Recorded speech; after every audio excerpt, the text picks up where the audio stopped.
It is a sad day in the basketball world as the NBA and the Players Union couldn't come to an understanding on a new collective bargaining agreement. And on the gridiron, the Cardinals were looking for their first road win of the year in Philly. And we'll take you BMXing so you can get your fix of flares and tail whips. Cronkite Sports is next. Well, unfortunately, basketball fans, I have no good news to report from today's developments. The NBA Players Union decided to reject the NBA's collective bargaining agreement offer, which means we may not see an NBA season this year. The mark of a great team can be measured by how that team responds to adversity. And after last week's loss to Illinois, the Sun Devils had a chance to rebound against the 23rd-ranked USC Trojans in their first ever Pac-12 conference game. And when you think BMX, most people jump straight to fast riding, big air, and daring new tricks. But as our own Emily Irwin discovered, there's an important aspect to BMX that usually goes unnoticed. A lot of hoops fans here in the Valley are still looking to fill that void left by the Phoenix Suns in the NBA lockout. But no need to worry, as our own Isaac Easley may have found a solution to satisfy your hunger for basketball. Second quarter tied at 3, and Kevin Cobb knows who to give it to.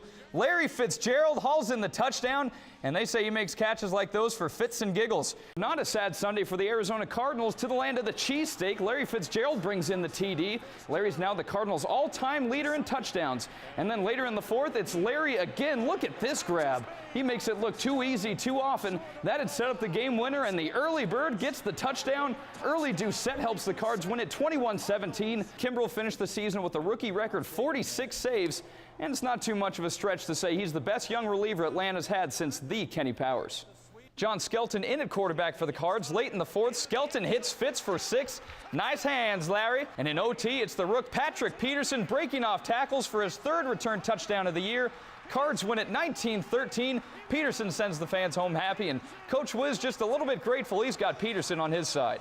And up in the Gene, Brock Osweiler throwing a beautiful ball to the senior Mike Willie. That had put ASU up 14-7 late in the first. But for the Ducks, it was no LaMichael James, no problem, oddly enough. Kenyon Barner in for the TD. The Ducks would win it 41-27. No game for the Devils this weekend. Then Cameron Marshall provides the exclamation point, his third TD of the game, and the Sun Devils smacked the Trojans 43-22 for their first win against USC since 1999. Was a win a brewing in Pasadena for ASU? Derek Coleman sure didn't think so. He takes it in for the touchdown. That gives UCLA a 1-point lead. And at the end of regulation, a chance to win it for Alex Garut, and he can't quite get it there. UCLA shocks ASU 29-28 your final. Coach Erickson not happy with how his team failed to capitalize.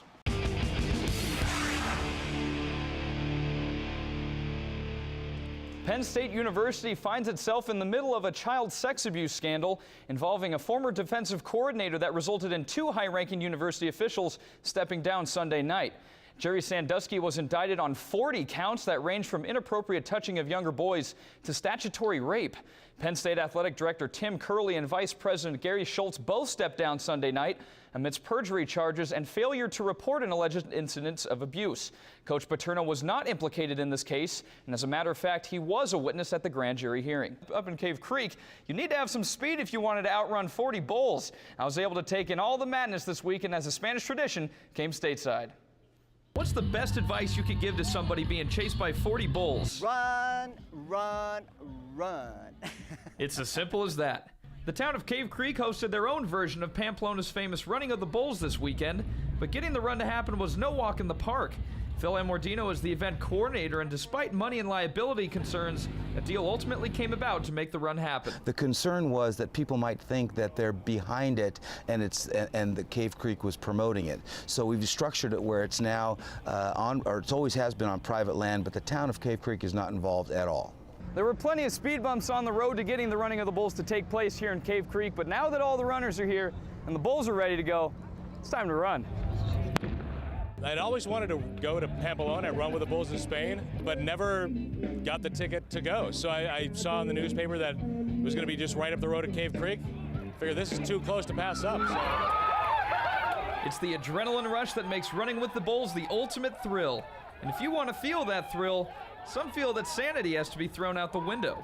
It's not safe, it's not sane, but if you want to be thrilling, safe and sane are not in that definition. And that's just fine for the people who challenged the Bulls this weekend and won.